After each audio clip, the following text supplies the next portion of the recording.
اگر خواتین کا اسم نویسی میں کام نہیں تھا تو پھر مقدسہ مریم کو کیوں ساتھ لے کر جانا ہے؟ لیکن جو یہ سوال کرتے ہیں شاید وہ تھیولوجیکلی یا ببلیکلی کمزور ہیں، اس لیے کہ یہ جو کچھ ہو رہا تھا یہ سب کچھ خداوند کی مرضی سے ہو رہا تھا، کیونکہ خداوند یسوع مسیح کو بیت الحم میں ہی رجسٹر ہونا تھا۔ کیوں؟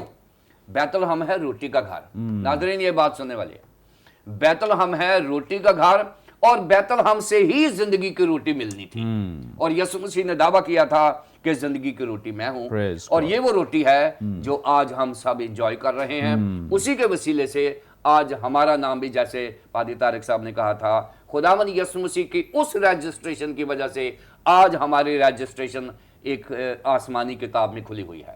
پریز گاڈ، تھینک یو سو مچ، بڑی خوبصورت باتیں، اور یقیناً آج جس طور سے خداوند یسوع مسیح کے پیدائش کے اس واقعے کو بیان کیا جا رہا ہے وضاحت کے ساتھ، بہت ساری سچائیاں آپ کے سامنے کھل رہی ہیں اور بڑی برکت آپ کو مل رہی ہے۔ ہم آگے بڑھیں گے، طارق صاحب سے ایک بڑا اہم کویسچن کریں گے۔ طارق صاحب ابھی اپنی جب بات کر رہے تھے، پہلے کویسچن کا جو آنسر کر رہے تھے، تو طارق صاحب نے ذکر کیا ہے کہ اسم نویسی میں خاص طور پہ خواتین کا تو کہیں تذکرہ نہیں، لیکن مردوں کے نام لکھے جاتے تھے۔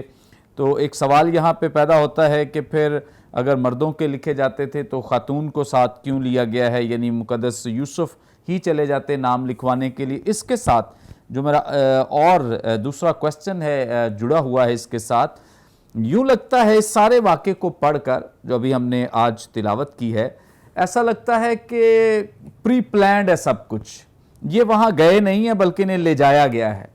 کوئی چیز ہے، الہی چیز ہے جو انہیں اس بات کے لیے کنونس کر رہی ہے کہ یہ وہاں پر جائیں اور اپنے نام جو ہیں وہ لکھوائیں۔ پھر لکھا ہے کہ وہ وہاں گئے، پیدائش بھی ہو گئی ہے، ان کے واسطے سرائے میں، خداوند یسوع مسیح کے لیے سرائے میں جگہ نہ تھی۔ جیسے خداوند یسوع مسیح نے اپنی زمینی خدمت کے دوران خود بھی اس بات کا اعتراف کیا، اقرار کیا کہ لومڑیوں کے بھٹ ہوتے ہیں، ہوا کے پرندوں کے گھونسلے، لیکن ابن آدم کے لیے سر دھرنے کی جگہ نہیں۔ جب ان کے اسی طور سے انہوں نے اپنی جان دی ہے، اس وقت بھی قبر بھی ان کے نام کی کوئی موجود نہ تھی۔ یعنی پیدائش سے لے کر ان کے دفنائے جانے تک زمین پر کوئی جگہ نہ تھی۔ یہ چونکہ ہم جسمانی لحاظ سے تو اس پہ بات نہیں کر رہے، روحانی اعتبار سے اس کی جو نوعیت ہے اس کی ذرا وضاحت فرما دیں۔ ایک سوال میں آپ نے بہت سے سوال پوچھے ہیں۔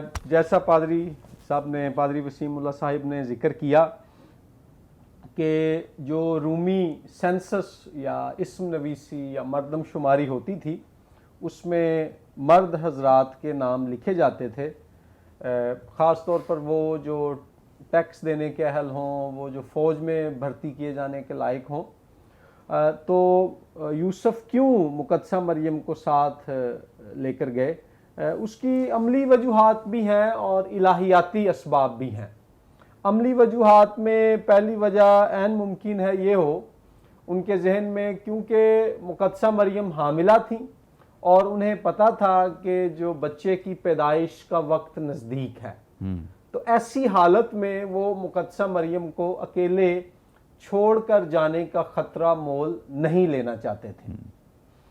اس تعلق سے دوسری جو بڑی اہم بات ہے وہ یہ ہے کہ اناجیل کا متن ہمیں یہ بتاتا ہے، آپ متی رسول کی انجیل پڑھیں، آپ لوکا کی انجیل پڑھیں، کہ فرشتے نے مقدسہ مریم کو اور مقدس یوسف کو یہ جو ہے اطلاع دی ہے کہ یہ بچہ روح القدس کی قدرت سے پیدا ہو رہا ہے۔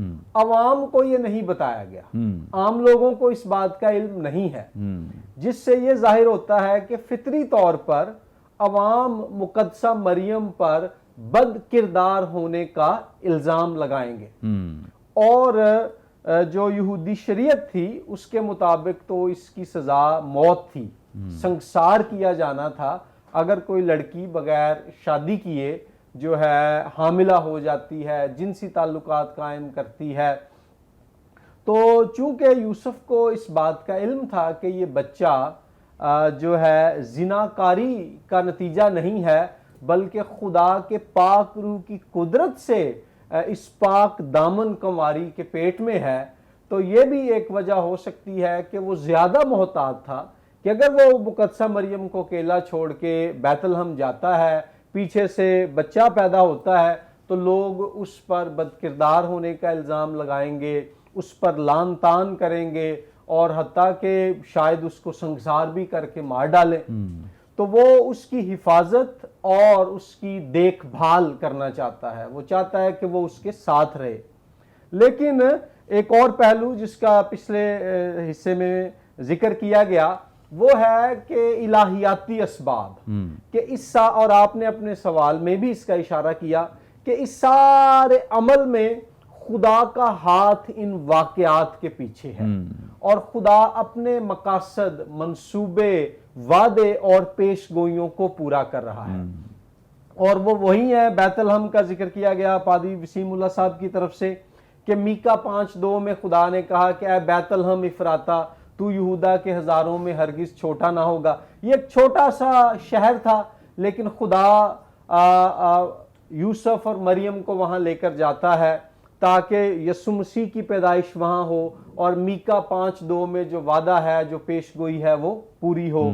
پھر دوسرا سیموئیل 7:14 میں وعدہ تھا کہ داؤد کی نسل سے تخت جدا نہ ہوگا، اور جو بیت لحم افراطہ تھا یہ داؤد کے آباء و اجداد کا شہر تھا، تو یسوع مسیح کی پیدائش وہاں پر اگین خدا کے الہی منصوبے، مقصد، وعدے اور پیش گوئیوں کی جو تھی تکمیل تھی۔ لیکن اہم بات یہ ہے، ان باتوں کو پادری صاحب نے بڑی اچھی تفصیل سے پہلے بیان کیا ہے، میں اس پہ اس سے اب آگے بڑھنا چاہوں گا۔ اہم بات یہ ہے کہ یہ بادشاہ جو داؤد کے گھرانے میں پیدا ہو رہا ہے، اس کی پیدائش کے لیے تو سرائے میں بھی جگہ نہیں ملی، تو یہ کیسا عجیب بادشاہ ہے، بلکہ عجیب کے ساتھ یہ غریب بھی ہے، عجیب و غریب بادشاہ ہے۔ تو ناظرین، یہ سوال بڑا دلچسپ ہے۔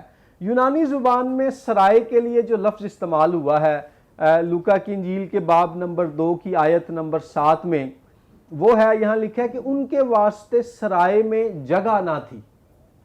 تو یونانی زبان میں جو لفظ ہے سرائے کے لیے وہ ہے کیٹالوما، اور مفسرین نے اس لفظ کا ترجمہ اور تفسیر 4 مختلف طریقوں سے کی ہے۔ ایک تفسیر یہ ہے مہمان خانہ، گیسٹ روم، یا گیسٹ ہاؤس بھی آپ اس کو کہہ سکتے ہیں، لیکن زیادہ تر لوگ سمجھتے ہیں کہ بیت لحم اتنا چھوٹا شہر تھا کہ وہاں کو گیسٹ ہاؤس نہیں تھے، سو جب لکھا ہے کہ سرائے میں جگہ نہیں تھی تو اس سے مراد ہے کہ وہاں مہمان خانے میں جگہ نہیں تھی، یعنی جس بھی گھر میں وہ گئے اس گھر میں جو کمرہ مہمانوں کے لیے تھا اس میں جگہ نہیں تھی۔ لیکن میں یہ بھی ناظرین عرض کرتا جاؤں کہ یہ وہ باتیں ہیں جو مفسرین یا تاریخ دانوں کے خیالات ہیں، یہ کوئی جو ہے بائبل مقدس میں سے جو ہے براہ راست بات نہیں لی جا رہی، تو اس میں اختلاف کی گنجائش ہے، اس میں ہمیں اپنے خیالات میں لچک بھی رکھنی ہے۔ تو پہلا یہ خیال یہ ہے کہ جو مہمان خانہ تھا، جس بھی گھر میں انہوں نے ٹھہرنا تھا، وہاں مہمانوں کے لیے جو کمرہ تھا وہ پہلے سے بکڈ تھا۔ اب وہ کسی کا ذاتی گھر بھی ہو سکتا ہے، وہ کوئی گیسٹ ہاؤس بھی ہو سکتا ہے۔ میرے نزدیک یہ کوئی اتنا مطلب وہ بحث کرنے والی بات نہیں ہے۔ دوسری بات یہ ہے کہ جسٹن مارٹر، جنہیں ہم اردو میں جسٹن شہید کہتے ہیں، وہ کلیسیا کے ابتدائی بزرگوں میں سے تھے۔ ان کی تحریروں میں یہ ذکر ملتا ہے کہ خداوند یسوع مسیح ایک غار میں پیدا ہوئے، ایک ایسی غار جہاں جانوروں کو باندھا جاتا تھا، جانوروں کو رکھا جاتا تھا۔ تو ان کا یہ خیال ہے کہ جو ہے چرنی سے مراد جو ہے ایک غار ہے۔ جب سرائے میں جگہ نہیں ملی، وہ ایک غار میں چلے گئے جہاں جانور باندھے جاتے تھے، تو جانوروں کے رہنے کی جگہ یسوع مسیح کی پیدائش ہوئی۔ تیسرا خیال یہ ہے کہ جب سرائے میں جگہ نہیں ملتی اور وہ چرنی میں ہے، تو چرنی سے مراد ہے سرائے کا صحن، اوپن ایئر کورٹ یارڈ، کہ چھت بھی نہیں ہے سر پر، اور بچے کی پیدائش کا وقت آ گیا ہے، اور جو پھر جگہ وہاں دستیاب تھی وہ صحن تھا، تو وہیں پہ۔ اور چوتھا یہاں خیال چرنی سے مراد یہ ہے، وہ چرنی جس میں وہ گئے جب سرائے میں جگہ نہ ملی، کہ گھر کا وہ حصہ جہاں جانور رہتے تھے۔ اگر آپ ناظرین کلیسیائی روایت پر غور کریں اور آج بھی دیکھیں تو زیادہ جو غالب خیال ہے وہ یہی ہے کہ یسوع مسیح اس سرائے میں جب جگہ نہ ملی تو وہاں جس چرنی میں پیدا ہوئے اس چرنی سے مراد وہ جگہ ہے جہاں جانوروں کو باندھا جاتا تھا۔ میں ذاتی طور پر اس خیال کی طرف جھکاؤ رکھتا ہوں، کیونکہ میں سمجھتا ہوں کہ کلیسیائی روایت میں اگر اس خیال نے تقویت اور غلبہ پایا تو آخر اس کی کوئی نہ کوئی وجہ تھی۔ لیکن آپ چاروں خیالات میں دیکھیں تو ایک بڑی بات واضح ہے کہ جو اصل مہمانوں کی جگہ تھی وہاں یسوع مسیح کو پیدا ہونے کے لیے جگہ نہیں ملی، اور بالآخر وہ ایک چرنی میں ایک منجر میں پیدا ہوتا ہے، چاہے وہ غار تھی یا صحن تھا، لیکن وہ ایسی جگہ تھی جو حقیر جگہ تھی، جو شاید صاف ستھری بھی نہیں تھی، جہاں پر جانوروں کو وہ رکھتے تھے، اور وہاں پر خداوند یسوع مسیح پیدا ہوئے۔ تو آپ دیکھیں کہ وہ ذات جو کائنات کی خالق بھی ہے، کائنات کی مالک بھی ہے، اور کائنات کی حاکم بھی ہے، اس ذات اقدس کی جب مقدس پیدائش ہوتی ہے تو حلیمی، فروتنی اور خود کو پست کرنے کی یہ ایسی عجیب اور عظیم مثال ہے کہ کمرہ بھی دستیاب نہیں ہے انسانوں کے رہنے والا جس میں وہ پیدا ہو۔ تو ایک وہ پنجابی کا گیت ہے کہ جو ہے خود خالق بن انسان آیا چرنی لالے ڈیرے، تو خالق انسان بنتا ہے، خدا خادم بنتا ہے، اور جانوروں کے رہنے والی جو جگہ ہے وہاں پر ناظرین وہ اترتا ہے، وہاں پر پیدا ہوتا ہے، اور اس لیے تاکہ وہ خادم بن کر بنی نوع انسان کے گناہوں کا صلیب پر کفارہ دے کر نجات کے کام کو مکمل بھی کرے اور تمام انسانوں کے لیے نجات مہیا بھی کرے۔ یہاں پر ہمارے لیے اب جو سوال ہے، اور آپ نے اس سوال کا ذکر اپنے سوال میں بھی کیا، وہ یہ ہے کہ اس کی ہمارے لیے روحانی اہمیت کیا ہے۔ اور روحانی اہمیت یہی ہے کہ جس خداوند یسوع مسیح کو اپنی پیدائش کے لیے ناظرین سرائے میں جگہ نہ ملی اور وہ جانوروں کے رہنے والی جگہ پیدا ہوا، وہ یسوع چاہتا ہے کہ آج ہمارے دلوں میں اسے جگہ مل جائے۔ وہ پوری کائنات میں سمایا ہوا ہے، ہی از اومنی پریزنٹ، لیکن وہ خصوصی طور پر ہمارے دلوں میں رہنا چاہتا ہے۔ افسیوں کے نام خط کے باب نمبر 3 کی آیت نمبر 17 میں لکھا ہے کہ ایمان کے وسیلے سے مسیح تمہارے دلوں میں سکونت کرے۔ ہم اپنے گناہوں سے توبہ کریں اور یسوع مسیح کے نام پر ایمان لائیں تو وہ خدا جو کائنات کا خالق ہے، مالک ہے، حکمران ہے، وہ ایمان کے وسیلے سے روح القدس کی صورت میں ہمارے دلوں میں بسیرا کرے گا۔ اور خیال کیجئے کہ یہ کتنی بڑی برکت اور جو ہے عظمت ہے کہ وہ خدا جو کائنات کا ستاروں، سیاروں، وادیوں، ندیوں، باغات، جنگلات کا خالق اور مالک ہے، وہ شخصی طور پر ہم سے پیار کرتا ہے، اور اگر ہم اس کے بیٹے یسوع کو قبول کر لیں تو وہ ہمارے دل میں رہتا ہے، اور ہم اسے ذاتی طور پر اور وہ ہمیں شخصی طور پر جانتا ہے۔ پریز گاڈ، تھینک یو سو مچ۔ خداوند یسوع مسیح کے واسطے سرائے میں جگہ نہ تھی۔ یقیناً یہ جو کچھ کہا گیا ہے بڑا ہی انتہائی بابرکت ہے، اور بھی بہت کچھ اس کے تعلق سے سچائیاں بیان کی جاتی ہیں کہ خداوند یسوع مسیح جو صفات دنیا میں لے کر آئے، جن کوالٹیز کے ساتھ آئے، جو خوبیاں وہ لے کر آئے، دراصل ان کے لیے بھی جگہ نہ تھی دنیا میں، چونکہ اس وقت دنیا برائی، بدی، گناہ سے بھری ہوئی تھی۔ سو اس لیے بھی خداوند یسوع مسیح کو ٹھہرانے کے لیے، رکھنے کے لیے دنیا میں کہیں بھی جگہ نہیں تھی۔ اور جس طور سے بڑی اچھی ایک بات کہی گئی ہے طارق صاحب کی طرف سے، اس کا اطلاق جو کیا گیا ہے کہ ہمیں بھی اب ایسی جگہ ہموار کرنی ہے کہ ہم اسے اپنی زندگیوں میں لے سکیں اور اسے اپنا شخصی نجات دہندہ